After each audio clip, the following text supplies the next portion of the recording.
ভগবত প্রসাদ যস্যাবতারণবতী কুতোপি ন্যায়ং শিবং তস্য রসস্মিসন্নং বন্দে পুরসী চরণারবিন্দং আজানুলম্বিত ভুজৌ কনকাপদাতৌ সংকীর্তনৈক পিতরৌ কমলায়তাক্ষ বিশ্বম্ভরৌ দ্বিজবরৌ যুগধর্মপালৌ বন্দে জগৎপ্রিয়করৌ করুণাবতারৌ কালান্নষ্টং ভক্তিযোগং নিজং ইয়ঃ প্রাদুষ্কর্তুং শ্রীকৃষ্ণ চৈতন্য নামা আবির্ভূতস্তস্য পাদারবিন্দে গাঢ়ং গাঢ়ং হৃয়দাং চিত্তভৃঙ্গ নিত্যানন্দ নমস্তুভ্যং প্রেমানন্দ প্রদায়িনে কলৌ কল্মষনাশায় জাহ্নবাপতে নমঃ বর্হাপিরাপিরামং মৃগমদতিলকং কুণ্ডলাক্রান্ত গণ্ডং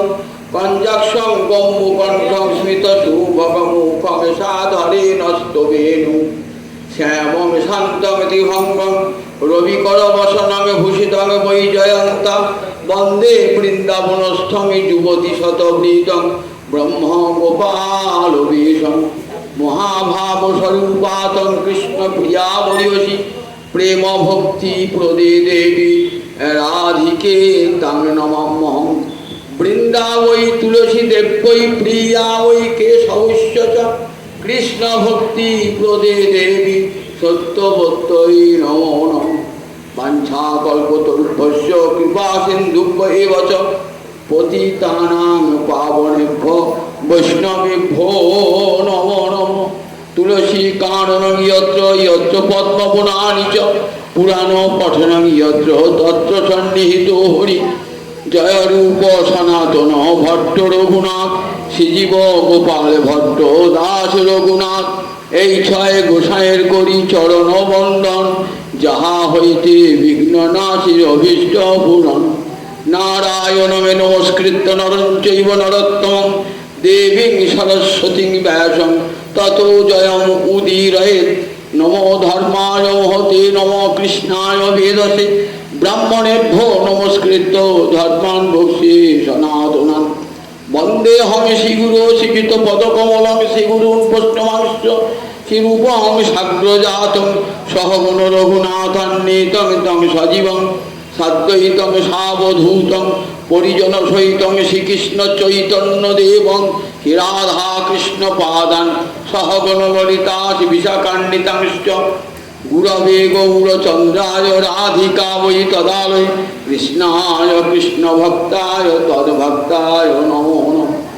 দিনাদৌ মুরারে নিষাদৌ মুরারে দিনার্থে মুরারে নিষার্থে মুরারে দিনান্তে মুরারে নিশান্তে মুরারে তমেক গতির্নস্তমেক গতির্ন অনর্পিত চরিং শিরাতে করুণয়াবতীর্ণ কলো সমর্পয়তে উন্নত উজ্জ্বল রসাং সভক্তিশ্রিয়ং হরিপুরট সুন্দর দ্যুতি কদম্ব সন্দীপিত সদা হৃদয় কন্দরে স্ফুরতু বসচি নন্দন অদ্বৈত প্রকটীকৃত নরহরিপৃষ্ঠ স্বরূপপ্রিয় নিত্যানন্দ সক সনাতন গতি শিরূপহিতকেতন লক্ষ্মী প্রাণপতি গদাধর রসোল্লাস জগন্নাথ সাঙ্গপাঙ্ক সপার্ষদ সদয়তাং দেবশচী নন্দন সংসার সিন্ধু তরণে হৃদয় যদি স্যাৎ সংকীর্তনামৃত রসে রমতে মনস্যেৎ প্রেমাম্বুধৌ বিহরণে যদি চিত্তবৃত্তি চৈতন্য চন্দ্র চরণে শরণাং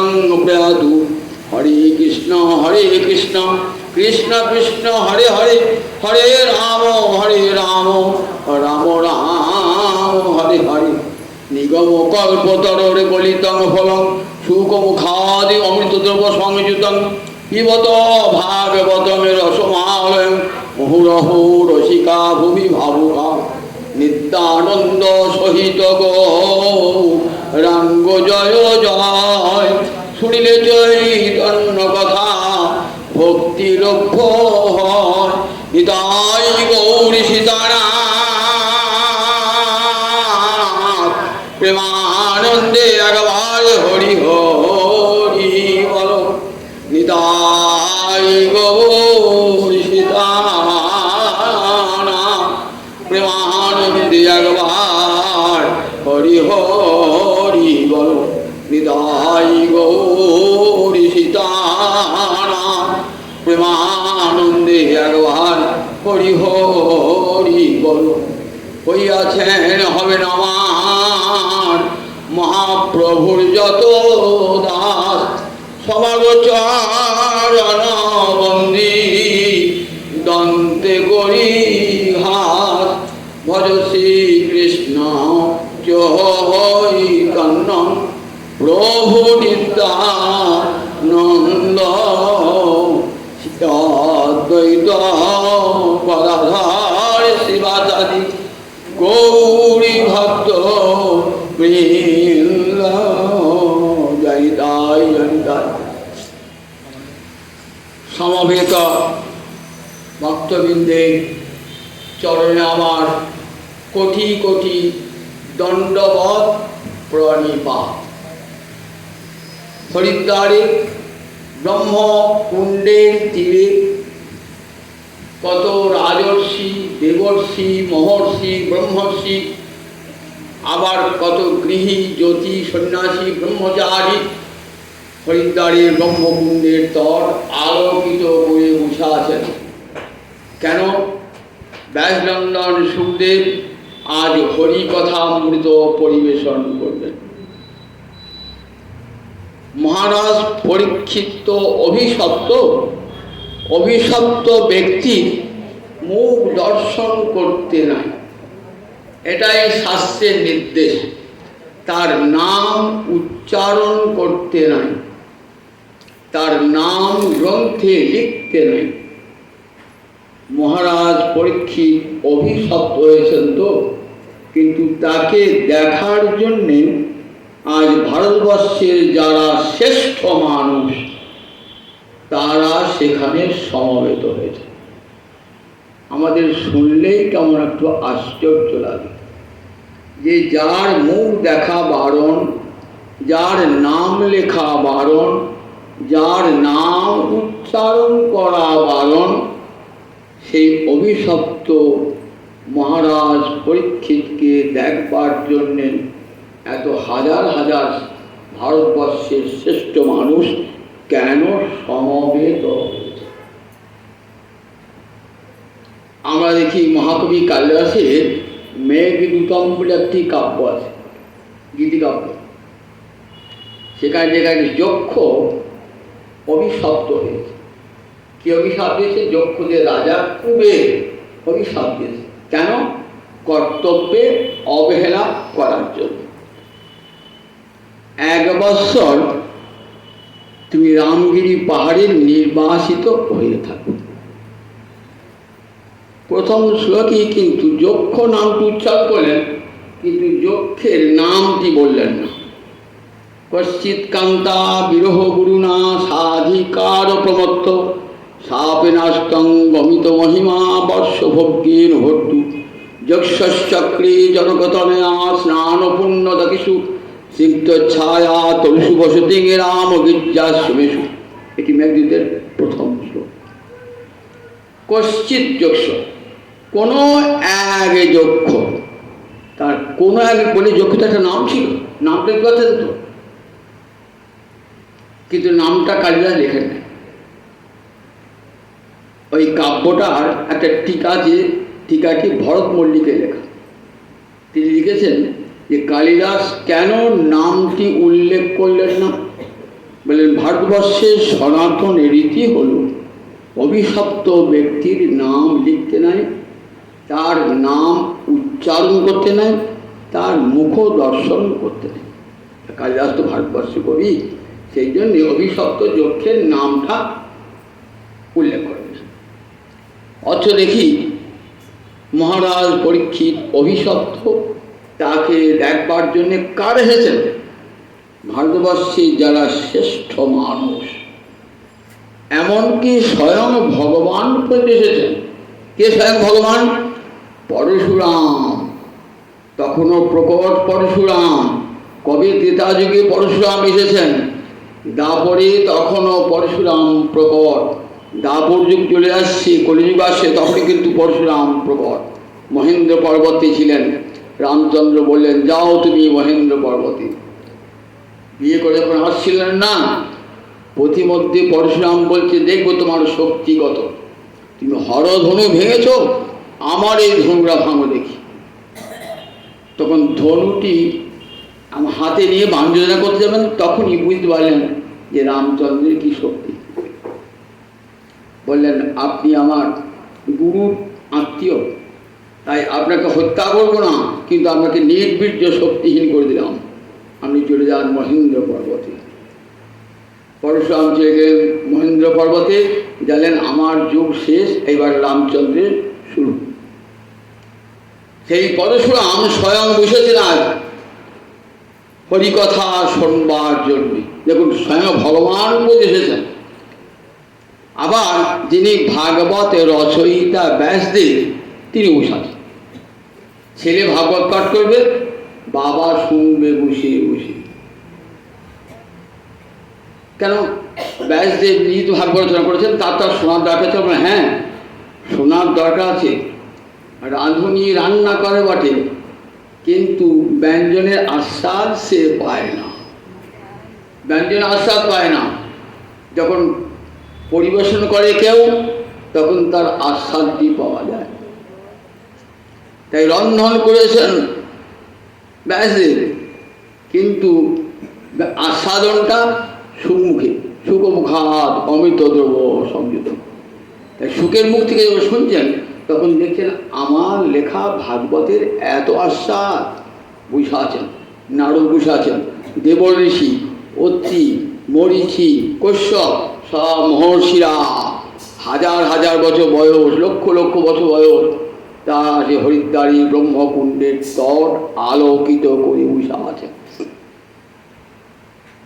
মহারাজ পরীক্ষিত আসন্ন মৃত্যু, করজোড়ে গলগ্নি কৃতবাসে, গলায় কাপড় জড়িয়ে বলছেন, প্রভু আমি তো আসন্ন মৃত্যু, এখন আমার কর্তব্য কি? প্রথমেই সুখদেব প্রশ্নটির প্রশংসা করলেন। বরিয়ান এস তে প্রশ্ন। বললেন, মহারাজ তোমার প্রশ্নটা অধিকতর শ্রেষ্ঠ। বরিয়ান মানে বড়, বরিয়ান বরিষ্ঠ। বরিয়ান মানে দুটোর মধ্যে তুলনা বোঝালে বরিয়ান হয়। এখন একটা প্রশ্ন আসবে যে সুখদেবকে যদি আর একটা লোক প্রশ্ন করত, তারপর যদি মহারাজ পরীক্ষিত প্রশ্ন করতেন, তাহলে দুটো তুলনা হতো। বলতে পারতেন তোমার চেয়ে পরীক্ষিতের প্রশ্নটা অধিকতর শ্রেষ্ঠ। কিন্তু আর তো কেউ জিজ্ঞাসা করেন নাই, তাহলে বরিয়ান অধিকতর শ্রেষ্ঠ বললেন কেন? একবার শ্রেষ্ঠ বলি পারতেন না। সুখদেব মনে পড়ল অতীতের কথা। কুরুক্ষেত্রে যুদ্ধে অর্জুন কৃষ্ণকে রথের সারথি হিসাবে পেয়েছেন। 18 দিন যুদ্ধ চলেছে। 18 দিন কত কাছে পেয়েছেন ভগবানকে।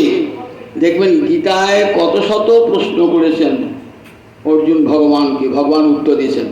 কিন্তু কোথাও আছে গীতায় যে আসন্ন মৃত্যু জীবের কর্তব্য কি? কোথাও পাবেন না গীতায় যে আসন্ন মৃত্যু জীবের কর্তব্য। আমরা সবাই তো আসন্ন মৃত্যু। আসন্ন মৃত্যু মানে মৃত্যুর নিকটবর্তী। আসন্ন মানে নিকটবর্তী। আমি তো 20 বছর 25 বছর বয়স, আমার আসন্ন মৃত্যু কি হলো? বললেন, একটি করে দিন চলে যাচ্ছে, আর তোমার পরমায়ুর ভান্ডার হতে একটি করে দিন কমে যাচ্ছে। সূর্য উঠছে, আবার অস্ত যাচ্ছে। সূর্য মানুষের আয়ু হরণ করে নিচ্ছে। আজ দিনটি কেটে গেল, আমার জীবনের যে পরমায়ু ভান্ডার থেকে একটি দিন আজ চলে গেল। তা সবাই তিল তিল করে আমরা মৃত্যুর দিকে অগ্রসর হচ্ছি। এমন একটি প্রশ্ন করলেন যে প্রশ্নটি সার্বজনীন, সবার ক্ষেত্রে খাটবে। শুধু মহারাজ পরীক্ষিত ক্ষেত্রে নয়, আপনার আমার সবার ক্ষেত্রে খাটবে। সেই জন্যই তো আমরা ভাগবত শুনতে বসি। আমাদের সবার কথা আছে ওতে, তাই সেই জন্য মহারাজ পরীক্ষিত যেন সমস্ত জীবের প্রতিনিধি হয়ে জিজ্ঞাসা করছেন যে আসন্ন মৃত্যু আমি, আসন্ন মৃত্যু জীবের কর্তব্য কি? তখন সুখদেব এই প্রথম মুখ খুললেন। মৌনী তো, কথা বলেন না, আমাদের মতন বক বক করেন না, মিথ্যা কথা বলেন না, মৌনী হয়ে থাকেন, বিষয় কথা বলেন না। যখন হরি কথা বলেন তখন মুখর হরি কথা, আর অন্য কথায় হরি কথায় মুখ।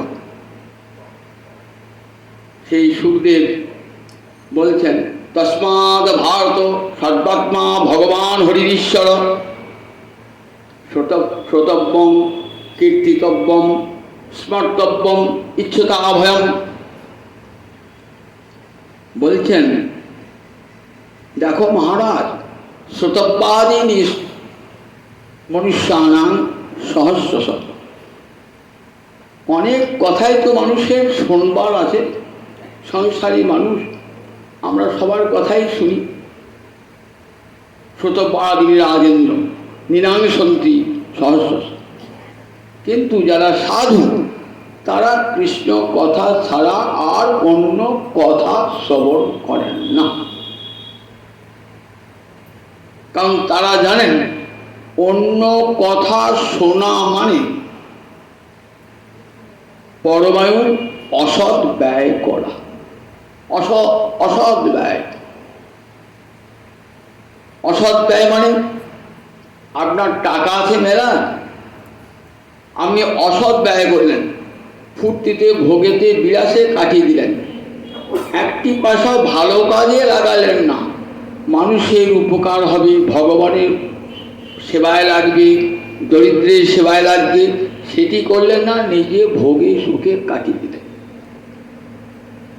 তাহলে যে অর্থ ভগবান আপনাকে দিয়েছিলেন সে অর্থের অসৎ ব্যয় হয়ে গেল। অসৎ ব্যয় হলে আর ভগবান তাকে কোনোদিনই অর্থ দেন না। কিন্তু যে অর্থের সদ্ব্যবহার জানেন তাকে ভগবান জন্মে জন্মে অর্থ দেন। কারণ জানেন এর হাতে অর্থটি বললে এটি আমার সেবাতেই লাগবে, আমার ভক্তের সেবাতেই লাগবে। অসৎ ব্যক্তিকে দিলে পারে সে নিজের ভোগ সুখে লাগাবে। তাই পরমায়ু ভগবান দিয়েছেন কি জন্যে? তাকে সেবা করবার জন্য জীবনটা দিয়েছেন। আমি সেই জীবনটা দিয়ে তাকে যদি সেবা না করি পরমায়ুটা দিয়ে, তাহলে আমার পরমায়ুটার অসৎ ব্যয় হয়ে গেল, অসৎ ব্যয় হয়ে গেল। গোবিন্দ বলবে এতদিন বেঁচে থেকে তোর কী লাভ রে? 100 বছর তো বাঁচলি, কী কাজ করলি? দীর্ঘ পরমায়ু পেলি, বউ পেলি, ছেলে পেলি, সংসার পেলি, টাকা পেলি, পয়সা পেলি, কি করলি? আর এত পরমায়ু হবেটা কি? এত বড় দিয়ে ভগবানকে ভজবি নাকি? আমাকে ভজবি নাকি? আমাকে যদি না ভজিস তাহলে পরমায়ুর দরকার নাই, প্রয়োজন নাই। দেখুন, তাই ভগবান পরম আয়ুষ যত অসৎ ব্যয়। আমরা দেখি সুত গোস্বামী আজকে সোনগাদি ঋষিরা বলছেন তৎকথয় মহাভাগ যদি বিষ্ণু কথাশ্রম।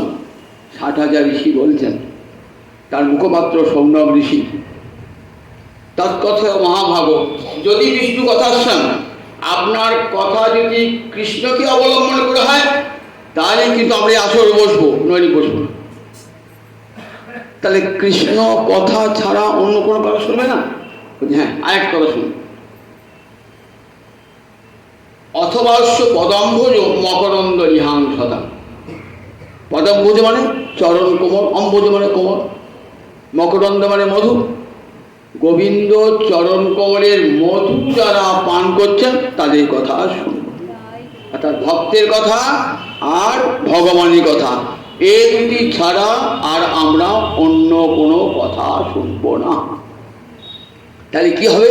আমাদের পরমায়ুর অসৎ ব্যয়, পরমায়ুর অসৎ ব্যয় হবে। পরমায়ু দিয়েছেন গোবিন্দ সেবা করবার জন্য,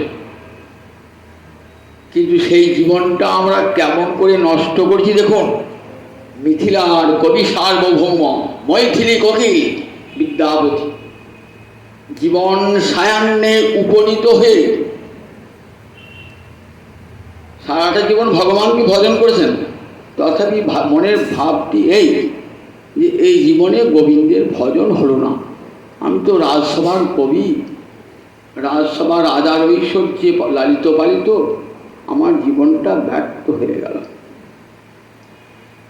তার প্রার্থনা লিখছেন, আদ জনমহামনি দেগো আহাইন, জরা শিশু কত দিন গেলাম, নিধুবনে রামনি রসরঙ্গে হে মাতল, তো হে ভজব কোন বেলাম। আধ জনম হাম নিদে গোয়াইন, বিদ্যাপতি ভাষা, ব্রজবুলি ভাষা, মৈত্রী ভাষার সঙ্গে বাংলা ভাষার মিশ্রণে এক অপূর্ব কাব্য ভাষা তৈরি হয়েছিল, তাকে বলে ব্রজবুলি ভাষা।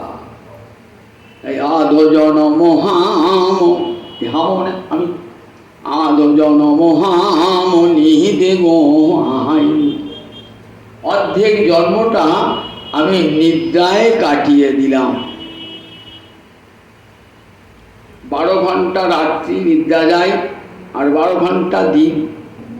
তাহলে আমার জীবনে যতগুলি দিন এসেছে অর্ধেকটা কেটেছে নিদ্রায়, বাকি থাকলেও কুটুম্ব ভরণে অর্থ উপার্জন কাটবে। এই আদ জনম হাম নিদে গোয়াইন, নিদ্রায় কাটালাম। জরা শিশু কত দিন গেলাম, শৈশবকালে খেলাধুলায় মত্ত, তখন তো ভগবান কি জানতাম না, খেলাধুলায় মাতোয়ারা হয়েছি, জ্ঞান হয় না। আমার বার্ধক্যটা সেটা কেমন, জরায় আক্রান্ত। তখন হরি বলবো কি, হরি বলে কি, গলায় লেগেছে কাশি, যাই এবার আমি যাবো কাশি। এইবার গলায় কাশি খুব করে হয়, কিছু বলছেন আর কাশি। তখন ভগবানের মন পড়ল, যখন দেখলে বাড়ির আর কেউ আমাকে দেখছে না, গলায় খুব খুব কাশি, ভাই পাশে বসুন, আমি খুব কাশছেন, প্রতি লোকই বিরক্ত হচ্ছে। আর সেই সময়টা হা গোবিন্দ হা রাধামাধব করে কাঁদছি। দেখেছেন তো কেমন সেই জীবনটা রেখেছি। জরা শিশু কত দিন গেলাম, ভগবানকে ভজনার সময় ওই বুড়ো অবস্থা। আমাদের বিচারে ভগবানকে ভজন করবার সময় ওই বুড়ো অবস্থা, আর সেই বুড়ো অবস্থা ভগবানকে বুঝে দেবে না। ভালো করে বসতে পারছেন না, এখানে এসে একটু উঁচু জায়গা মিলে যে বসে শুনবেন, 1.5 ঘন্টা 2 ঘন্টা পাঠ হলে আর শুনতেই ইচ্ছা করছে না। তখন মনটা আপনি কোন দিকে চলে যাচ্ছে, কান কোথায় তখন থাকবে। দেখেছেন তো? তাহলে সেই যে অবস্থায় হরিকথা শুনবারও মন ইচ্ছা থাকে না, কষ্ট হয় শুনতে, বলতে কষ্ট হয়, যেতে কষ্ট, রাধা মাধবের মন্দিরে আসতে কষ্ট হয়, সেই সময়টাকে রেখেছি গোবিন্দ ভজনের জন্য।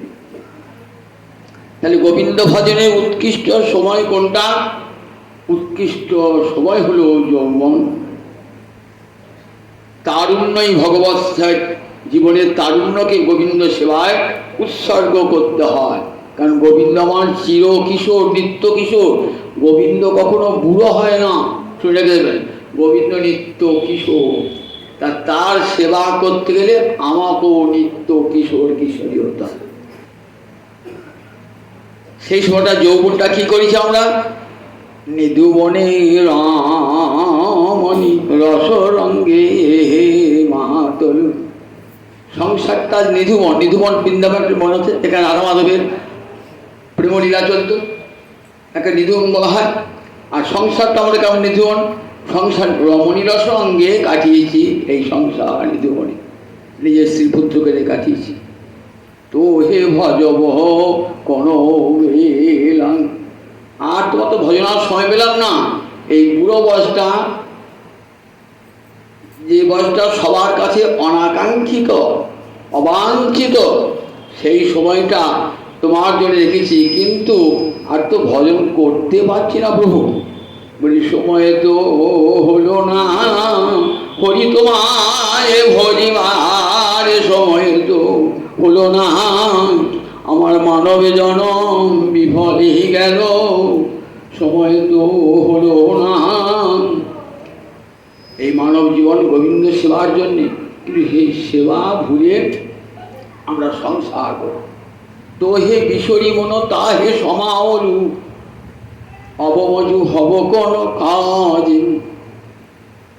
যখন মায়ের পেটে ছিলাম হাত জোর করে উল্টো পদে কি বলেছিলাম, প্রভু যে সংসারে গিয়ে তোমার সেবা করব, যে এই মায়ার জগতে ভূমিষ্ঠ হলাম সব ভুলে গেলাম। তো হে বিশরী মন, আমার মন তোমাকে ভুলে গেল। তাই হে সমর্পণ, সংসার কি মনটা দিলাম, অবমজু হব কোন কাজ। এখন আমি কোন কাজে লাগিব, এখন আমি কোন কাজে লাগিব। এই বুড়ো বয়সে শরীরের কষ্ট নিয়ে মনের কষ্ট নিয়ে কি করে তোমার ভজনা করবো প্রভু?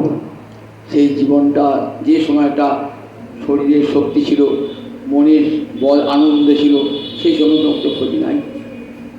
তাই বলছে আজন শতবাদিনী রাজেন্দ্র নীলাংসন্তি সহস্র। যারা বিষয়ী ব্যক্তি তাদের অনেক কিছু শুনবার কথা আছে, কিন্তু যারা গুরু বা প্রাপ্ত হয়েছে, সাধু বা প্রাপ্ত হয়েছে, তার তস্মাৎ ভারত সর্বাত্মা ভগবান হরিশ্বর। তারা কি বলেন যে দেখো ভগবান শ্রীহরির কথাই একমাত্র শ্রোতব্য, অর্থাৎ শ্রবণ করা কর্তব্য। এই তব্য পদ্ধতি কখন হয়? বিধি বোঝালে বাড়ি। সুখদেব বলছেন দেখো এটা মানব জীবন একটা বিধি, গোবিন্দ কথা শ্রবণ। কীর্তিতব্য, অন্য সময় মুখে অন্য কথা না বলে তার গুণকীর্তন করুন। স্মর্তব্য, সংসারের কথা চিন্তা না করে মনে মনে তার লীলা স্মরণ করুন। কান দিয়ে তার কথা শুনুন, জিহ্বা দিয়ে তার গুণ বর্ণনা করুন, মন দিয়ে তার লীলা স্মরণ করুন। হরিকে কানে রাখুন, হরিকে মনে রাখুন, হরিকে জিহ্বায় রাখুন। শ্রোতব্য, কীর্তিতব্য, স্মর্তব্য, ইচ্ছতা অভয়ম। যদি তুমি অভয় পেতে যাও, মানে মৃত্যুর হাত হতে রক্ষা পেতে যাও, অমৃতত্ব লাভ করতে যাও, বেদে ঋষি বলেন তমেব বিদিত্বা অতি মৃত্যু মেতি নান্য পন্থা বিদ্যতে অয়নায়। বেদে ঋষি বললেন দেখো বেদাহম এতং পুরুষং মহান্তং আদিত্য বর্ণং তমসো পরস্তাৎ। আমি সেই ভগবানকে জেনেছি, সেই পুরুষকে, পুরুষং মহান্ত, মহান পুরুষকে জেনেছি। কোন মহাপুরুষ? বললেন যিনি এই মায়ার জগতের ওপারে রয়েছে, মায়াতীত লোকে রয়েছে রাধা মাধব।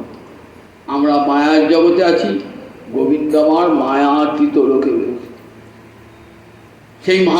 সেই ভগবানকে আমি জেনেছি। বেদ পুরুষং মহান্তম আদি সপ্রকাশ। আমি দেখা দাও বললেও তিনি দেখা দেবেন না। শত সহস্র তপস্যা করুন, যোগ জ্ঞান ধ্যান করুন, তবুও গোবিন্দকে দেখতে পাবেন না। তাহলে কি করে গোবিন্দকে দেখতে পাওয়া যায়? রাধাকে কাছে এসেও গোবিন্দকে দেখতে পাবেন না। নায়মাত্মা প্রবচনেনলভ্য ন মেধয়া ন বহুনা শ্রুতেন যমে বৈষ বিনুতে তেনই বলভ্য তস্যৈষ আত্মা বিবিনুতে তনুংসাম। বেদের মস্তক স্বরূপ উপনিষদ বলছেন নায়মাত্মায় পরমাত্মা, অয়ং পরমাত্মায় ভগবান শ্রীহরি প্রবচনেনলভ্য। প্রকৃষ্ট বচন, ভালো ভালো কথা দিয়ে তাকে পাওয়া যাবে না। ন মেধয়া, আমি বুদ্ধিমান, একদিন না একদিন ঠিক দেখো আমরা রকেট আবিষ্কার করেছি, ঠিক গ্রহ চলে যাবো, ঠিক একদিন বৈকুণ্ঠে গোলকে চলে যাবো, তাদের ভজন করতে হবে না বলে কোনো দিন পাবে ন। বহু না, আমি হাজার হাজার গ্রন্থ পড়েছি, বহু পণ্ডিত হয়েছি, পাবে না ভগবান। তাহলে কে পায় ভগবানকে? যমে বই স্বিনুতে, যম এব এস বিনুতে। তিনি যাকে কৃপা করে বরণ করেন তারই কাছে শ্রীহরি লভ্য হন। তিনি কৃপায় লভ্য, কোন সাধনে লভ্য নন। সাধন করতে করতে যখন কৃপা হবে তখন তিনি আপনা করে আপনি এসে ধরা দেবেন। যবে বৈশ বিনুতি তিন, তাই সুজি বললেন দেখো গোবিন্দ লভ্য কখন, বললেন যখন তার কৃপা হবে, কৃপা শক্তি। ভক্ত ভক্তঙ্গ যাজন করতে করতে বলে হে গোবিন্দ কৃপা করো, তখন ভগবানের কৃপা শক্তি নেমে আসে। সেই কৃপা শক্তির আলোকে ভগবানকে দেখা যায়। সূর্যকে দেখতে গেলে অন্য কোনো আলোকে দেখা যাবে? সূর্য মেঘে ঢাকা, অন্ধকার হয়েছে, আমরা দাদা সূর্যকে দেখাচ্ছি, একটা বড় হ্যাচারি নিয়ে নেন, একটা বড় বিদ্যুৎ আলো নিয়ে নেন, ফলে কোটি কোটি আলো, তবু সূর্যকে দেখা যাবে না। তাহলে সূর্যকে কখন দেখতে হবে? সূর্য যখন আপনা আপনি প্রকাশিত হবে, তার পরিবেশ সূর্যকে দেখবার ক্ষমতা তোমার না। যদি গোবিন্দকে দেখবার ক্ষমতা, বলেন দেখো গোবিন্দ যখন কৃপা করে দেখা দেবেন, তখনই গোবিন্দকে দেখা যায়। আর এই গোবিন্দকে জানা ছাড়া আর অমৃতত্ব লাভের অন্য কোনো পথ নাই। তবে গোবিন্দিত্ব জানতে হলে একটা জিনিসই জানো, কি করে গোবিন্দকে পাওয়া যায়, বিদিত্ব আমরা জানা। তবে গোবিন্দিত্ব, তাহলে আর মৃত্যুর ভয় থাকবে না, জীব অভয় লাভ করবে। আর মৃত্যু ব্যথা করে আর জন্ম মৃত্যুর চক্রে তাকে আসতে হবে না। পুনরপি জননং পুনরপি মরণং পুনরপি জননী জঠরে শয়নং ইহ সংসারে খলু দুস্তারে কৃপয়া পারে পাহি পুরারে। আচার্য শঙ্কর বলছে একবার জন্ম একবার মৃত্যু, বারবার মায়ের পেটে আসা, আবার মৃত্যু বরণ করা, কতবার যাচ্ছি আসছি প্রভু, এই সংসার জ্বালা বুঝিয়ে দাও। পুনরপি জননং পুনরপি মরণং পুনরপি জননী যথেষ্ট ইহ সংসারে আশা করতে হবে। তো এটি ঘুষবে কখন? যখন এই গোবিন্দকে আমার আধারকে জানবেন, তখনই আর আসা যাওয়া করতে হবে না। চিরকালের জন্য অভয় প্রাপ্তি, অভয় অমিচ্ছতা, চিরকালের জন্য ভগবানকে আর এই সংসার চক্রে আমরা আসতে হবে, আর মায়ার দেওয়া যন্ত্রণা ভোগ করতে হবে। তাই হে মহারাজ, যদি চান অভয় পেতে চান, আপনার তো মৃত্যু হয়ে বলেছেন 7 দিন বাদ তক্ষক দংশন করবে। এই তক্ষক দংশনের ভয়, এই মৃত্যু ভয় চিরকালের জন্য দূর হয়ে যাবে মহারাজ, যদি বসে বসে হরি কথা শ্রবণ করে। আসন্ন মৃত্যু জীবের এটাই কর্তব্য। তস্মাৎ ভারত, ভারত মানে ভরত বংশে তোমার জন্ম, তাই সম্বোধন করছেন ভারত বলে। কেন ভারত সম্বোধনটা ভারত বলে সম্বোধন করলেন কেন? এর একটা পশ্চাতে ইঙ্গিত আছে যে মহারাজ তুমি এসেছো হরিদ্বারে ব্রহ্মকুণ্ডের তীরে, কৃষ্ণ অনুরাগে নয় কিন্তু, কৃষ্ণকে ভালোবেসে নয় কিন্তু। তাহলে কি এসেছো? ভয়ে এসেছো। 7 দিন বাদে দক্ষক দংশনে তোমার মৃত্যু হবে, তুমি অভিশাপ পেয়েছো তাই এসেছো। কিন্তু তুমি যে বংশের সন্তান, সেই রাজর্ষি ভরত, তিনি কিন্তু সংসার ত্যাগ করে চলে গেছেন কোথায়? গণ্ডকী নদীর তীরে পূর্বাশ্রমে। তার মৃত্যু ভয় কিছুই ছিল না, কোনো ভয় ছিল না। হরি অনুরাগ সুদুস্তজ তার সুদান সুহৃদ রাজ্যং হৃদিস্পৃশ জহৌ যুবৈব মলবৎ উত্তম শ্লোক লালস। যৌবন বয়সে রাজা, তুমি অনেকটা বয়সে তা অভিশাপ পেয়েছো, তাই নইলে আসতে। অথচ তোমার আগে আসা ছিল কেন? তুমি মায়ের পেটে ভগবানের কৃপা পেয়েছো। রাজর্ষি ভরত মায়ের পেটে কৃপা পান নাই, 3 জন্ম বাদে কৃপা পেয়েছেন, আর তুমি মায়ের পেটে। গোবিন্দ যেন তোমাদের বাড়ির সম্পদ, কৃষ্ণ যেন তোমাদের বাড়ির সম্পদ, তাই পেয়েছে অনায়াসে। তাই গোবিন্দ মহিমা উপলব্ধি করতে পারো নাই। যে জিনিসটা সহজলভ্য হয় সে জিনিসটার মহিমা কেউ বোঝে? বংশ পরম্পরায় গোবিন্দ চরণ পেয়ে আসছেন মহারাজ পরীক্ষিত, তাই গোবিন্দ তার কাছে সস্তা, তাই গোবিন্দ সেবার জন্য তিনি সংসার ছেড়ে আসেন নাই। কিন্তু রাজর্ষি ভরত সুদুস্তজ দ্বার সুতান সুহিত রাজ্যং হৃদস্পৃশ যহ যুবৈব মলবৎ উত্তম শ্লোক আলস। যৌবন বয়সে যখন স্ত্রীর প্রতি কত আকর্ষণ, পুত্রের প্রতি কত আকর্ষণ, সংসারের প্রতি কত আকর্ষণ, আত্মীয় স্বজনের প্রতি কত আকর্ষণ, অর্থবিত্ত যশের প্রতি কত আকর্ষণ, এক মুহূর্তে পরিত্যাগ করলেন, চিন্তাও করেন না। সুদুস্তজ দ্বার সুতার, দ্বার মানে পত্নী, সুত মানে পুত্র, সুদুস্তজ দ্বার সুতা সুহিত রাজ্য, নিজের বন্ধু বান্ধবকে ত্যাগ করলেন, রাজ্য ত্যাগ করলেন, যেগুলি হৃদয়কে স্পর্শ করে। যে স্ত্রী পুত্রের কথা আমার হৃদয়কে স্পর্শ করে, এক মুহূর্তে যহ যুবৈব মলবৎ উত্তম শ্লোক আলস। যহ মানে পরিত্যাগ করলেন। কেমন পরিত্যাগ করলেন? মলবৎ পরিত্যাগ করলেন। মলবৎ উদাহরণটি দিলেন কেন, উপহার দিলেন কেন? মল পরিত্যাগ করে ঘৃণায় তার দিকে কেউ আর পিছন ফিরে তাকান না। সংসারটা তার কাছে মলবৎ হয়ে গেল, পত্নী পুত্র মলবৎ, আর ঘৃণায় তাকান নাই তাদের দিকে, সংসার দিকে। গোবিন্দ চরণ পানে যে মন চলে ছুটে চলেছে, সে কি আর পিছন দিকে তাকায় নাকি? কৃষ্ণ ভক্ত আর পিছনে তাকায় না, সম্মুখে ছুটে ছুটে চলে। কৃষ্ণ কন্যামৃতে রচয়িতা বিল্বমঙ্গল পাগল হয়ে ছুটছেন বৃন্দাবনের পথেতে, দুটো চোখ অন্ধ হয়ে গিয়েছে, কাঁদতে কাঁদতে চলেছেন, গোবিন্দকে দর্শন করছেন, গোবিন্দ রূপের বর্ণনা দিচ্ছেন। কি করে দিচ্ছ গো, তোমার তো দুটো চোখই নাই, কি করে গোবিন্দের বর্ণনা দিচ্ছ?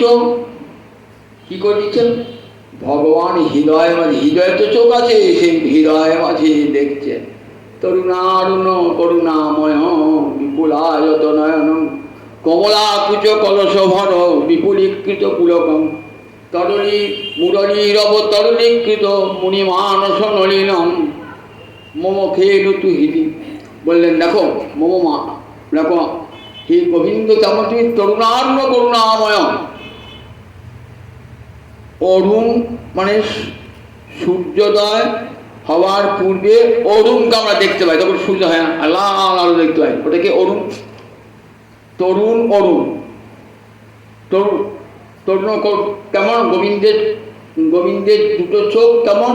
ঠিক ওই রকম প্রান্তদেশ লাল রক্তাভ তরুণারুণ করুণাময়।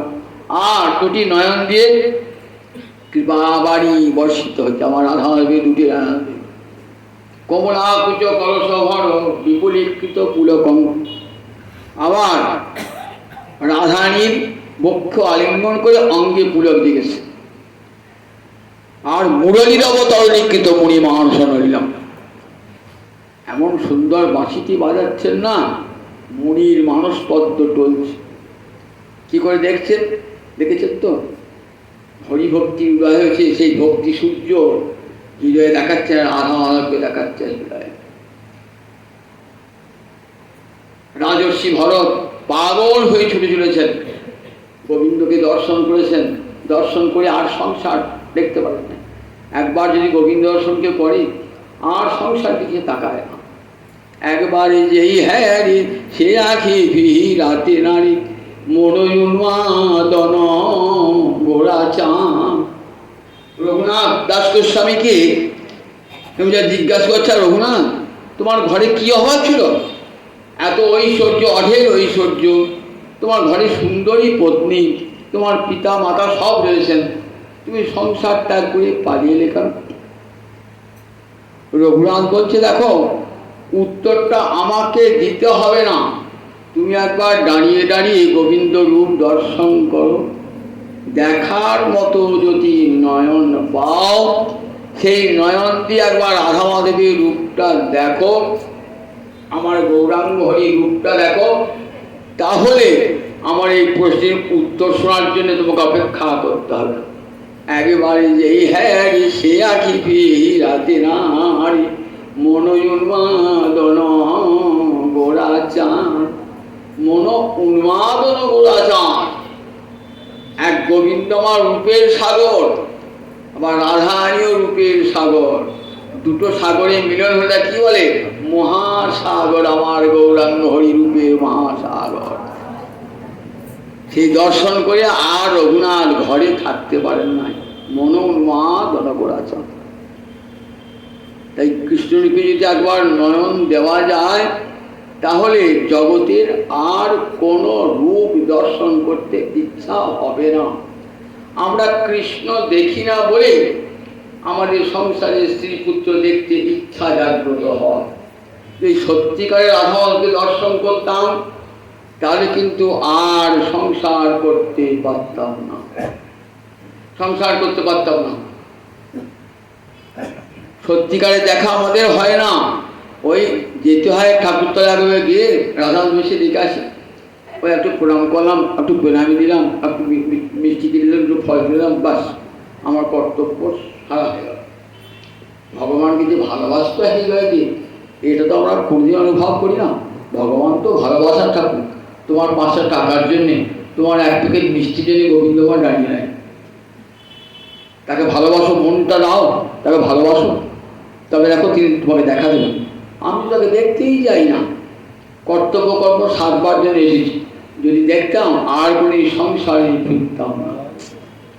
রূপ গোস্বামী পাদ বলছেন, বৃন্দাবনে গিয়ে যদি আবার সংসারে ফিরে যেতে ইচ্ছা হয়, বন্ধুর সঙ্গে রঙ্গ করতে ইচ্ছা হয়, তাহলে কেশী তীর্থের উপকণ্ঠে যে গোবিন্দ বিগ্রহ হয়েছে সেটি যেন তখন চোখে দর্শন করবে, তাহলে আর ফিরে আসতে পারবে না। তখন ওই গোবিন্দ চরণে দেহ মন প্রাণ চিরকালের জন্যে করবে। বাকি বিহারীকে দর্শন করে হরিদাস স্বামী আর আসতে পারেন কোথাও? নিজের সমস্ত দেহ মন প্রাণ এই বাকি বিহারীর চরণে চিরকালের জন্য নিবেদন করলেন। আজ বৃন্দাবনে সেই বাকি বিহারী যাকে দেখলে পারে পাগল হয়ে যায়, তাই ঝলক দর্শন হয়, সবসময় দেখতে যায় না, দেখলে আর সংসারে অনুরাগ থাকবে না, ঝলক দর্শন হয়। দেখুন একই বলে দেখা হরিদাস স্বামী কেমন করে বাঁকে বিহারীর সেবা করছেন। একদিন তানসেনের গুরুদেব ছিলেন, একবারের সভায় বড় গায়ক ছিল, তার নাম তানসেন। তা একদিন তানসেনকে বলেছে, শোনো তানসেন, তুমি কার কাছে গান শিখেছো? বলে আমি গান শিখেছি হরিদাস স্বামীর কাছে। তোমার গুরুদেবকে একবার দেখাবে? বলে গুরুদেবকে দেখানো সে বড় কঠিন। গুরুদেব আমার একবার তো দেখাতাম ভোরবেলার দিকে, তারপর গুরুদেবকে দেখাই যান সবসময় সেবায় ব্যস্ত থাকেন, ধ্যানে বসে থাকেন। তা ঠিক আছে রাজা, আপনি কোনো বলছেন দেখাবো, আপনার গান শোনাবি? বলে হ্যাঁ, ভোরবেলা উঠে গোবিন্দকে জাগান তিনি, কি মধুর কণ্ঠে গান শোনেন। একবারকে নিয়ে গেছেন চোখ বেঁধে, নিয়ে গেছেন একবারে ভোরবেলাতে, দূর থেকে নিতে বলেন সেখানে গান বাঁকি বিহারীর মন্দিরে, সেখান থেকে দূর থেকে দেখছেন। আর হরিদাস স্বামীও অপূর্ব কণ্ঠে সেই গোবিন্দের নিদ্রা ভঙ্গ করছেন, তন্ময় হয়ে গেছেন একবার, প্রায় মূর্ছিত অবস্থা। অনেকক্ষণ পর সম্বিত ফিরে বারবার বলছেন, তানসেন তুমি গুরুর কাছে কিছু শিক্ষাই পাও না, কোনো শিক্ষাই পাও না, তোমার গুরুদেবের কি গান! দেখো স্বর্গের দেবসভাতেও আমার গান হয় না, তুমি তেমন শিখতে পারো না গুরুদেবের কাছে। বললেন শুনুন দিল্লীশ্বর, আমি শিখেছি গুরুর কাছে, কিন্তু শিখলে কি হবে? আমি তো তোমাকে সন্তুষ্ট করবার জন্য গান গাই, তাই আমার আর গানের সুর নষ্ট হয়ে গেছে। আর আমার গুরুদেব জগতের ঈশ্বর, যিনি গোবিন্দকে গান শোনাচ্ছেন, গোবিন্দকে গান শোনাচ্ছেন, তাই তার কণ্ঠ দিনের পর দিন সুন্দর হচ্ছে। দেখেছেন তো, একবার মাকে বিহারীকে দেহ মন প্রাণ দিয়েছেন, আর সেখান থেকে মন ফেরান নাই। 6 গোস্বামী যখন বৃন্দাবনে গেলেন, আর ফিরে এসে সংসার করেছিলেন নাকি? 6 গোস্বামী জয়রূপ সনাতন ভট্ট রঘুনাথ, শ্রীজীব গোপাল ভট্ট দাস রঘুনাথ, আজও বাংলার ঘরে ঘরে এই 6 গোস্বামীর নাম। ঠিক আছে তো, জগতে আর কোনো মহাজন এতখানি সমাদর পান নাই এই ছয় গোসাঁইয়ের যে আদর। ঘরে ঘরে আজ আমরা কীর্তন করি কেন? শুধু শুধু রাজ ঐশ্বর্য বৈভব সম্মান যশ খ্যাতি প্রতিষ্ঠা সব পরিত্যাগ করে দিয়ে গিয়ে বৃন্দাবনে মাধুকরী করছে। কিসের মোহে? কিসের মোহে?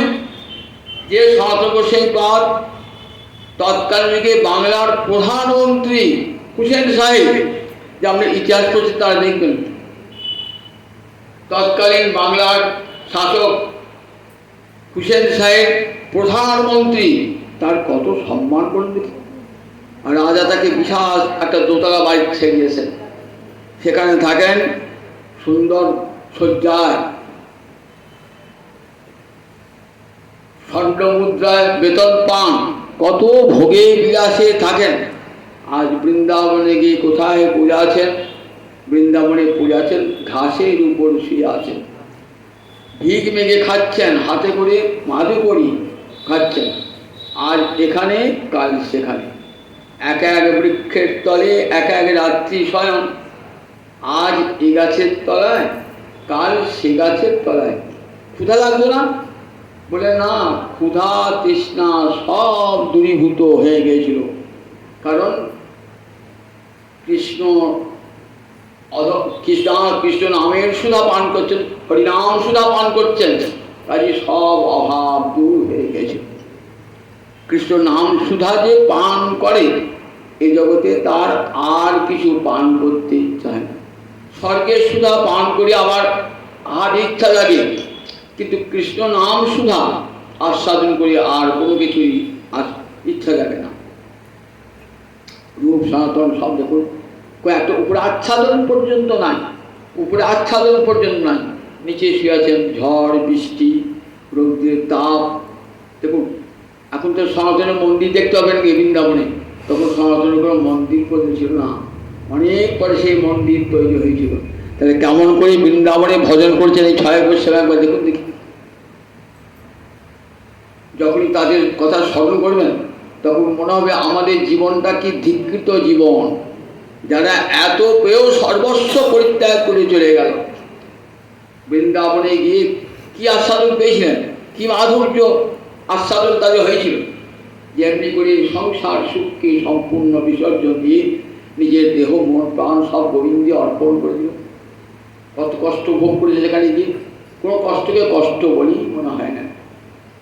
যারা একদিন পালঙ্কে শুয়ে থাকতেন তিনি শুয়ে আছেন আজকে যমুনার তীরে ঘাসের উপর শুয়ে আছেন। দেখুন আপনি কেমন ভজন করেছেন, দেখেছেন। আজকালকার মতন মহারাজও নয়, মহামণ্ডলেশ্বর নন, আবার বড় বড় নামি দামি গাড়ি করেও তারা আসতেন না, আর তাদের জন্য এত রাজ সমারোহ কেউ করতো না, আর চাইতেন না তারা। আজকের একজন বিশাল মহারাজ এসছেন, তার অভ্যর্থনার জন্য একবারে যেন প্রধানমন্ত্রী আসছেন, তার শিষ্যবর্গ একবারে ফুল চড়িয়ে তাকে কিসের ভগবত ভজন তার, কিসের গোবিন্দ ভজন তার, যে নিজে গোবিন্দের আসন গ্রহণ করে ফেলেছেন, যে নিজেই কোথায় দেখেছে গোবিন্দ, নিজেই গোবিন্দের আসন গ্রহণ করে ফেলেছেন। দেখুন তার গোস্বামী পাদুনির কাছে কেমন শিক্ষার জিনিস আছে, দেখুন কেমন শিক্ষার জিনিস, যুগ যুগ ধরে এদিকে মানুষ মনে রাখবে। যারা সত্যিকারে ভজন সাধন করবে তারা যুগ যুগ ধরে এই ছয় গোস্বামীর কথা মনে রাখবে। যে কেমন মধুর ভজন, কেমন সব সুখ দুঃখ তুচ্ছ করে জগৎকে দেখিয়ে গেলেন। দেখো যদি ভজন করতে হয় এমনি করে সর্বস্ব ত্যাগ করে গোবিন্দ চরণে সম্পূর্ণ আত্মনিবেদন করে দাও, তবেই গোবিন্দ পাবে। সব হারালে তবেই গোবিন্দকে পাওয়া যায়, সব থাকতে কখনো গোবিন্দ পাওয়া যায় না। ভোগে সুখে বিলাসে থাকবো আর গোবিন্দ সেবা করবো বলে কোনোদিনই গোবিন্দ প্রাপ্তি হবে না। যতক্ষণ সব না হারাচ্ছ ততদিন গোবিন্দ প্রাপ্তি হবে না। আমার ভাতে বিষয় মাগে, এত বড় মূর্খ, আমাকে ভজনা করছে, আমার কাছে বিষয় চাইছে, টাকা দাও, ধন দাও, দৌলত দাও, এত বড় মূর্খ। আমি বিজ্ঞ, সেই মূর্খে বিষয় কেন দিব? সচরণামৃত দিয়া তারে বিষয় হুলাই। ভজতাম অনিচ্ছতাম, কি করেন? ইচ্ছা পিদানম, কামনা বাসনার যে ইচ্ছা তার উপর নিজ পাদপল্লব বিছিয়ে দেন। ফলে ভক্তের আর কোনো ইচ্ছাই থাকে না, ইচ্ছাই থাকে না। একটা ছেলে সে একটা পচা চপ, দুদিনকার বাসি চপ খাচ্ছে, বাবাদের গাই খায় না, রোগ হবে, হাতে খেয়ে নেবেন তো। ছেলেটা কান্তার করে বাবা খাচ্ছিলাম, তখন ছেলেটাকে ভোলাবার জন্য টাটকা একটা রাজভোগ এনে ছেলে হাতে তুলে দেন, এই তো আমার কর্তব্য। তা আমরা পচা ওই চপ বিষয় ভোগ করছি। গুরুদেব কৃপা করে কি করেন, গুরুদেব পিতা তোমরা দেখো ওই বিষয়টা পচা চপের মতো, ওটা কি হবে, তোমার আধ্যাত্মিক জীবনকে ক্ষতিগ্রস্ত করবে। সুতরাং দেখো আমি দিলাম এই কৃষ্ণ ভক্তিরূপ রসগোল্লা দিলাম, তাও জীবন ধন্যাতি ধন্য হয়ে যাবে। তাই আমার ভাজে বিষয় মাগি, এত বড় মূর্খ আমাকে বলছে বা ভগবানকে আমরা পয়সা চাইছি, টাকা চাইছি। আমি বিজ্ঞ, সে অজ্ঞ হতে পারে, আমি তো বিজ্ঞ পিতা। সেই মূর্খে বিষয় কেন দিব, আমি কেন বিষয় দেবো? সচল নাম মূর্তি অধিয়াদারে বিষয়ে ভুলাই, বিষয়ে ভুললে তন্ত্রে কষ্ট হবে তো। আমি কি করবো, নিজের চরণের ছায়া দিই আর বিষয়ের চিন্তায় থাকে। তাই রূপ সনাতনে আন্তরিক বিষয়ের চিন্তায় ছিল না, সর্বস্ব তারা গোবিন্দ চরণে নিবেদন করেছিলেন। বিন্দুমাত্র তাদের কোনো দুঃখ হয় না। রঘুনাথ দাস সেই বাদ বলতে গেলে এক প্রকার রাজারই ছিলেন, কত ঐশ্বর্য বলুন দেখে একবার। আদি সপ্তগামী জমিদাবাদী ছিলেন, কত ঐশ্বর্য তার। দেখুন এক মুহূর্তে সর্বস্ব পরিত্যাগ করি, ইন্দ্র সম ঐশ্বর্য, অপ্সরা সম স্ত্রী, এক মুহূর্তে পরিত্যাগ করে চলে গেলেন মহাপ্রভুর চরণে। মহাপ্রভুর চরণে দেহ মন প্রাণ চিরকালে যে সমর্পণ করে দিলেন। আর রঘুনাথ ফিরেও এলেন না। পানিহাটিতে এই জ্যৈষ্ঠ মাস আসছে, দণ্ড মহোৎসব শুক্রপক্ষে ত্রয়োদশীতে নিতাই চাঁদের করুণা লাভ হয়ে চলে গেলেন একবারে কোথায়, পুরীধামে। পুরীধামে গিয়ে মহাপ্রভুর কৃপা, সেখানে মহাপ্রভুর অপ্রকটের পর চলে গেলেন বৃন্দাবনে। বৃন্দাবনে গিয়ে কি করতেন, রঘুনাথ রাজকোষেপাল রাধা কুণ্ডের তীরে বসে ভজন করছেন দিন রাত, চোখের জলে ভাসছেন সারাটি দিন রাত। দিন না রাত এ বলবার ক্ষমতার নাই। কখন ভজনে বসেছেন তাও হুঁশ নাই, আবার রাত হয়ে গেল তাও নাই, দিন রাত রাধা কুণ্ডের তীরে বসে। হে রাধা কুণ্ড তুমি কৃপা করো, তুমি কৃপা করলে আমায় রাধা রানী কৃপা করবে। রাধা কুণ্ডে যদি কৃপা করে তাহলে রাধা রানীও কৃপা করবে। রাধা কুণ্ড একবার রাধা কুণ্ডে যেই করে স্নান, কৃষ্ণ তারে রাধা সম প্রেম করে না। রাধা কুণ্ডের তীরে বসেও যদি রাধার জন্য কাঁদেন না, আজও রাধা কুণ্ডে তিনি বিদ্যমান, তিনি ছুটে এসে রঘুনাথ দাস বসে ভজন করছি। জ্যৈষ্ঠ মাসের দিন, ভয়ঙ্কর তাপ, কিন্তু হুঁশ নাই তো, ভয়ঙ্করতা হুঁশ নাই তো, ভজন করে যাচ্ছেন। সূর্য প্রখর মার্তণ্ড তাপ। দেখুন রাধানী পিছনে দাঁড়িয়ে কি করছে, আঁচলটি দিয়ে রঘুনাথের মাথা ধরে আছে, যাতে রঘুনাথের রোদের তাপ না লাগে। দেখেছেন তো কেমন হুঁশ নাই। এদিকে রাধানী আমার কৃপাময়ী এসেছেন, আমার রঘুনাথ কষ্টকর। এমনি করে সব বৃন্দাবনী ছয় গোস্বামীরা এমনি করে ভজন করেছেন। এই ভজন শিখলে, এই ভজন তাদের কথা পড়লে আমাদের অন্তর দেখি যে আমরা কী ভজন করি। সামান্য একটু তিলক সেবা করি, একটু গলায় মালা পড়ি, রাধা মাধবের প্রসাদ খেয়ে খেয়ে বেড়াই, তুই বলে আছি স্থিতি ঘুরে বেড়াচ্ছি বলে ভজন হচ্ছে। কিছুই ভজন হয় না, কিছুই ভজন হয় না। মালা পড়লে তিলক সেবা করলেই ভজন হয় না। মনটা গোবিন্দের চরণে দান করতে হয়। এবার তার যদি কাঁদি, তাকে ভালোবাসি, ভালোবাসো তিনি চান, মনটা চান। যেন কেন উপায় ন মন কৃষ্ণে হিকেশয়, যেন কেন উপায় ন, শত্রুভাবী হোক, মিত্রভাবী হোক, পুত্রভাবী হোক, যে কোনোভাবে মনটা গোবিন্দ চরণে দিয়ে দাও। কে বলছেন? দেবর্ষি নারদ বলছেন মহারাজ যুধিষ্ঠিরকে, যেন কেন উপায় ন মন কৃষ্ণে নিবেশ হয়, যে কোনো উপায়ে মনটা গোবিন্দ চরণে একবার অর্পণ করে দাও। কিন্তু মনটা না দিয়ে ভগবানকে টাকা দিলাম, কাপড় দিলাম, গয়না দিলাম, নিজের তিলক কাটলাম, তীর্থে তীর্থে ঘুরে বেড়ালাম বলে কোনো এই কোটি কোটি ভজন করলেও কোনো ফল হবে না। কোটি কোটি ফল হবে না, কারণ আমার মনটা যে সংসারী, মনের ষোলনা আমার স্মৃতিতে, পুত্রেতে, অর্থে, বৃত্তে, সব। সেই ঠাকুর আবেদা গল্প আছে, শোনাই, হাসির গল্প। আমি এক স্বর্ণকার, সেই স্বর্ণকার তার মালা তিলক সব আছে, মালা জপ করছে, হরিহরি নাম জপ করছে, আর লোক ঠকাতে একবার ওস্তাদ, লোক ঠকাতে ওস্তাদ। তা কতগুলো খদ্দের এসেছে, তা বলছেন কে সব, কে সব, কে সব তো কিসের নাম তো কর্মচারী বলছে ওরা কারা, কারা খদ্দের এসছে? গোপাল, গোপাল। আবার গোপাল বলে কিসের নাম? ওরা গোয়ালা, গরু ফসল করে, ওরা কিছু বুদ্ধি শুদ্ধি কিছু নাই। গোপাল, গোপাল। তাহলে চুরি করবো? হরি হরি চুরি করবো? কর্মচারী বলছে সোনা চুরি করবো? হরি হরি। মালিক বলছে হর হর চুরি করো। দেখেছেন তো আমাদের ভজনটা ঠিক এইরকম ভজন আমাদের, কেশব কেশব, গোপাল গোপাল, হরি হরি হর, এরকম। ভগবান এদিকে তিলক কেটেছি, মালা পড়েছি, অথচ লোককে কী করে ঠকাবো, প্রবঞ্চনা করবো, এ তার প্রকার প্রতারণা। মনটি দিলাম না, মনটাকে দাও সদ্ভাগ্যে, মনটি আমাকে অর্পণ করে দাও, তবে তো ভজন। বলে ভজনীর সদ্ভাগ ভগবান অন্তর বিহারী, তিনি আমার অন্তরে ঢুকে দেখেন যে আমার মনটা কোথায় আছে, তাতে আছে না সংসারে আছে। শত সহস্র মালা করলেও গোবিন্দ আসবেন না, তবে করতে হবে না, মালাও করতে হবে, তিলক সেবা করতে হবে, কারণ এগুলো মনকে শাসন করে। আপনি যখন আয়না দেখছেন আমি তিলক কেটেছি, গলায় মালা পড়ছি, তখনই ভয় হবে, ছিছি আমি গলায় মালা পরিয়ে তিলক কেটে লোককে অন্যায় করছি, মালা জপ করছি, মিছে কথা বলছি। এগুলো শাসনের জন্য করতেই হবে, মনে রাখবেন, নইলে কিন্তু ভজন হবে না। শাসন করবার জন্য যখন দেখবো গলায় মালা পড়েছি না, তখন বলে ছিছি গলায় মালা পরি, মিথ্যা কথা বললাম, তিলক কেটে মিথ্যা কথা বললাম। এই হতে হতে হতে হতে একদিন না একদিন ঠিক গুরু কৃপা লাভ হয়ে যাবে। মিছিমিছি করুন, মিছিমিছি করুন। বললেন ভজন সাধন যদি মিছিমিছি করেন, একদিন না একদিন দেখবেন ঠিক সত্যের কাছে পৌঁছিয়ে গেছে, মিছিমিছি করলো। তাই এগুলো আমাদের করতে হবে। এগুলো বৈষ্ণবেরা বিধান দিয়েছেন তো, যে তিলক সেবা করুন, মালা করুন, গলায় মালা নিন, এগুলো বিধানগুলো দিয়েছেন তো। কেন দিয়েছেন? যে যাতে আমাদের মনটাকে দণ্ডদান করা যায়, শাসন করা যায়, অন্তরটা ভয়ও থাকবে। দেখো আমি গলায় মালা পড়েছি আর আমি সাজিয়ে হাট পাচ্ছি, ছি ছি ছি কি ঘেন্না লাগবে নিয়ে, তখন তো এসব জিনিস খাবো না। যে মুখে হরিনাম করছি, মালা করছি, গলায় মালা করছি, ওসব আর খাবো না। এইগুলির জন্য নিতে হয়।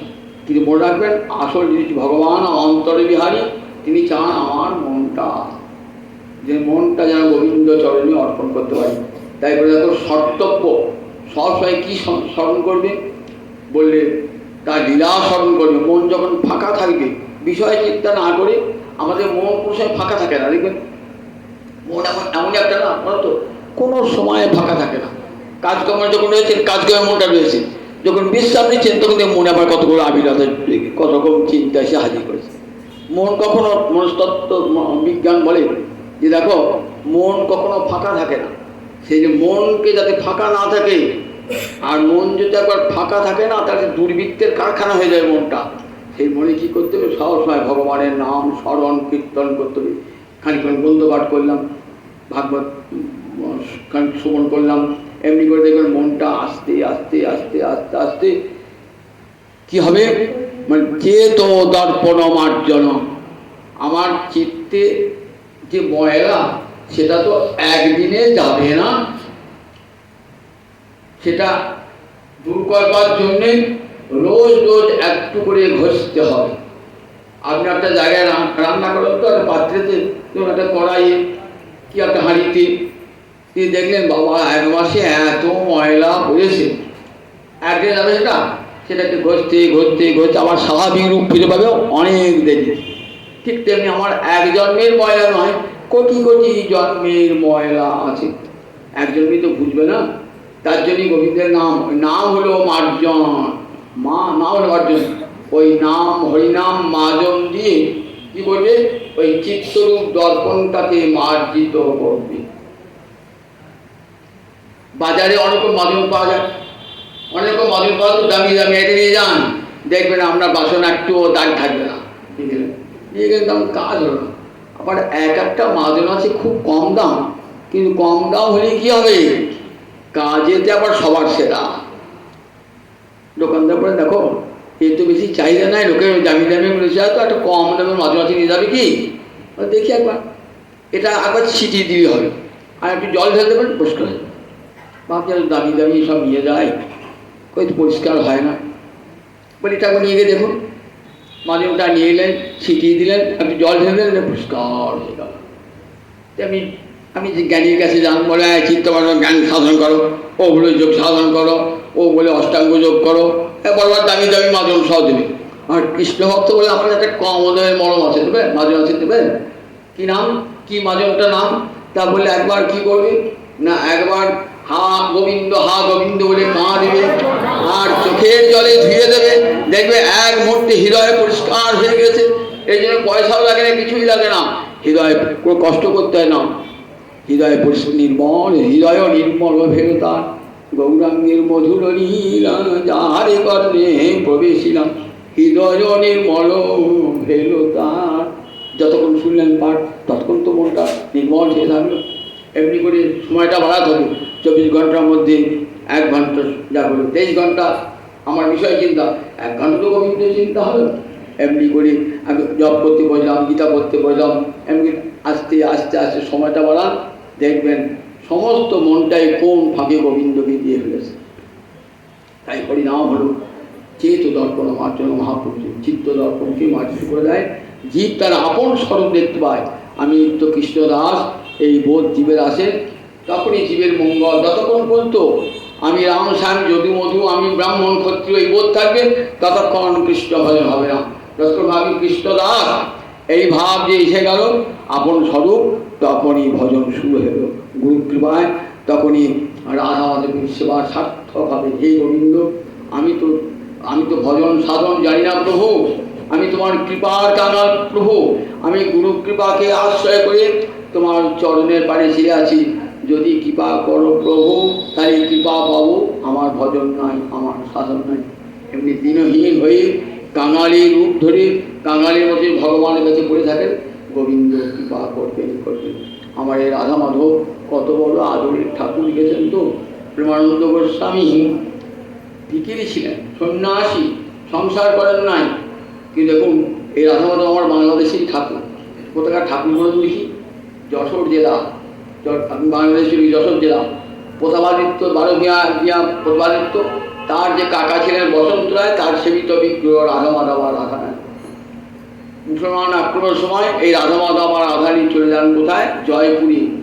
সেখান থেকে প্রেমানন্দ গোস্বামী এই রাধা মাধবকে যান। প্রেমানন্দ গোস্বামীকে নিত্যানন্দের কন্যা গঙ্গা ছেলে, নিত্যানন্দের এক পুত্র এক কন্যা, কন্যার নাম গঙ্গা, গঙ্গা হলেন জ্যেষ্ঠা, তারপরে বীরচন্দ্র। এই গঙ্গার সন্তান হলো এই প্রেমানন্দ গোস্বামী প্রভু। তাহলে নিতাই চাঁদের নাতির সেবা, এই রাধা মাধবের সেবা, সেই গঙ্গা মাতা এবার প্রেমানন্দ গোস্বামী নিয়ে এলেন কোথায়? প্রেমানন্দ গোস্বামী কাটোয়াদি থাকতেন, নিয়ে এলেন কোথায়? থাকবার তো জায়গা নাই, সন্ন্যাস মানুষ ঘুরে ঘুরে বেড়ান, বাসা করে একটা বড় নৌকা রাজা করে দিয়েছে, সেই নৌকা করে চলে এলেন কোথায়? এখানে ওই সাঁকাইয়ের ঘাটে, ওইখানে সেবা পূজা সব হতো। প্রেমানন্দ প্রভু আমার কাছে এলে ভিড়ি মানুষ কি তোমার সেবা করবো, কিন্তু কোথা থেকে সব সেবার উপচার জোগাড় হয়ে যেত? কোথায় স্থায়ী রাখা যায় ভগবানকে? বাজার চিরকাল সেবা হতে পারে না। সাঁকাইয়ের এক ব্রাহ্মণ বললেন, আমার জগন্নাথের সেবা আছে, ঘরটি আপনার আমার সিংহাসন আর 2টি মূর্তি বসবে, কৃপা করে নিয়ে যাবেন। তখন সিংহাসন, ফাঁকা সিংহাসনে যেখানে জগন্নাথ আছেন তার দুপাশে বসে যেখানে রাধা রাত্রি, সেই সেবা পূজা চলতে লাগলো। সব প্রেমানন্দ গোস্বামীর বংশ পরম্পরায় এই রাধা মাধবের সেবা চলছে। প্রেমানন্দ গোস্বামী আবার কামে মশাই যারা সেবা করতেন না, তাদের জন্য আলাদা 4 সেবা দিয়েছেন। তাদের কৃষ্ণ সেবার এত অনুরাগ দেখে প্রেমানন্দ গোস্বামী নিজের বংশকে ছাড়াও তাদের 4 সেবা দিয়েছেন। আপনি এই গোবিন্দের সেবা গোস্বামী বংশ এবং তার যারা দরিদ্র আছে তারাও সেবা প্রাপ্ত হবে। আমার প্রভু, আমরা সেই একই বংশীয়, আমার একই বংশ সন্তান। অনেকে আমার এই প্রভু চিনতেন, যারা দেখেছেন তো আমার এই আনন্দ মোহন গোস্বামী প্রভু কত বড় পণ্ডিত, কত বড় বিদ্বান ছিলেন না, কত বড় বড় মাপের মানুষ ছিলেন না, তারা যারা না দেখেছেন অনুভব করতে পারবেন না। কত গ্রন্থ লেখা আছে, সংস্কৃত সাহিত্যে সুপণ্ডিত, বৈষ্ণব দর্শনে সুপণ্ডিত। আমি তার অন্তেবাসী ছিলাম, চরণাশ্রয় করে দীর্ঘ 25-30 বৎসর তার সান্নিধ্য লাভ করেছিলাম। আমি যা বলছি সব তার কৃপার দান, তারই কথা আপনাদের শোনাচ্ছি, তার মুখে যা যা শুনেছি সেইগুলাই আপনাদের কাছে শোনাচ্ছি। আমার নিজের কোনো কৃতিত্ব নাই, যদি কৃতিত্ব থাকে তাহলে আমার এই প্রভুর কৃতিত্ব। কত বড় মানুষ ছিলেন, অনেকে যারা দেখেছেন তার জানতি অনুভব করবেন, যারা দেখেন নাই তারা শুনে রাখুন কত বড় মাপের মানুষ ছিলেন। আমাদের গঙ্গা বংশের অলঙ্কার ছিলেন মহানন্দ গোস্বামী, যাকে চেনে না পশ্চিমবাংলায় এমন লোক নাই। আজও বৃন্দাবন দেখবেন রাধাকুণ্ডের তীরের মূর্তি আছে, রাধাকুণ্ডের তীরেতে আমি গিয়ে দেখেছি রাধাকুণ্ডের তীরের পূর্ব মূর্তি। নবদ্বীপের সর্বত্র এত সুনাম, অনন্তপুর নাম বললেই সবাই নমস্কার জানায়। সে এখানে কত এই উৎসব অনুষ্ঠান, কত বিরাট আকার, বৃন্দাবন থেকে বিভিন্ন জায়গা থেকে আসছেন, কত হইচই হতো। বড় মাপের মানুষ চলে গেলেন, একটা মানুষ চলে গেলে যেমন খানিকটা শূন্য হয়ে যায় না, সেটি হয়ে গেল আর কি। আর সেখানে সেই স্মৃতিগুলো যখন মনে পড়ে তখন মনে বড় দুঃখ হয়, কষ্ট হয়, যে এত কত কাটার, কত লোককে তুমি আনন্দান করেছো, কাটার কত। এই বৈশাখ মাসে রাধামাধব সেবায় সবাই জানতেন বৈশাখ সম্মেলন হবে, হরিনাম হবে, কীর্তন হবে, সবাই সেই 5-6 দিন তারা সবসময় আনন্দে মশগুল থাকত। সেই প্রভুর গৃহে এসেছি, যিনি আমার বিদ্যাগুরু, তার চরণে কোটি কোটি প্রণাম জানিয়ে, তার বংশের সন্তানদের প্রণাম জানিয়ে আমি আমার ক্ষুদ্র ভাগবতী কথার এইখানে বিরতি জানিতে হয়।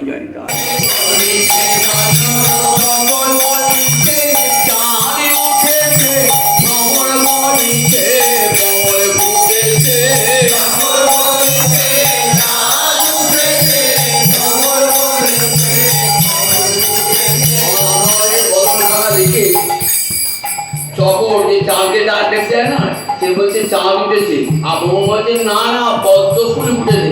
চকরে ভ্রমরে করিছে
দিকা একে সে রাধিকা কন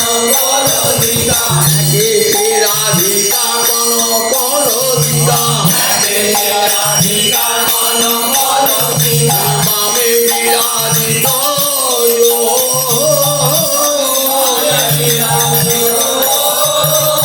যুগল চরণ ভজে রাত্র দিন গোসাই প্রেমানন্দ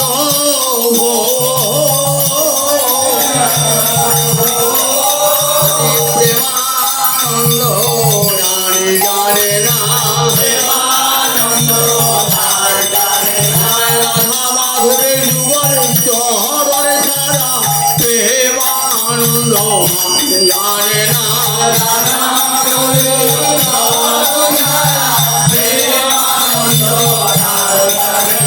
যুগল চরণ তার সারে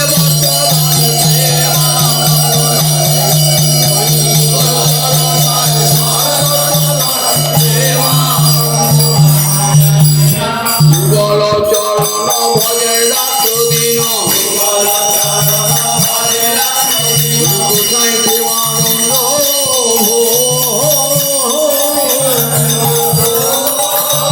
গোসাই প্রেমানন্দ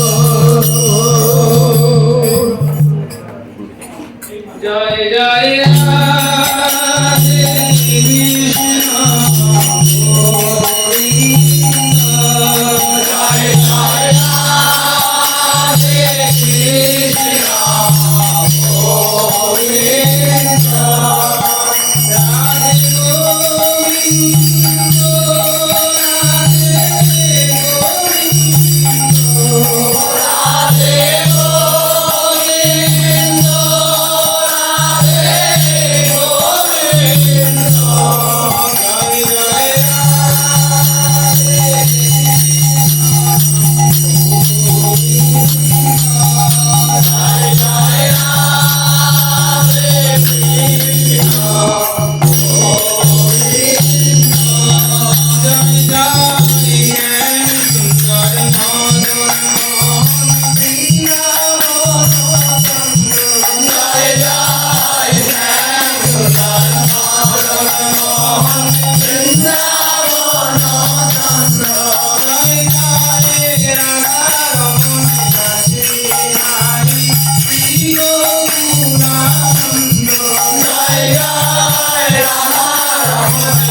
Hare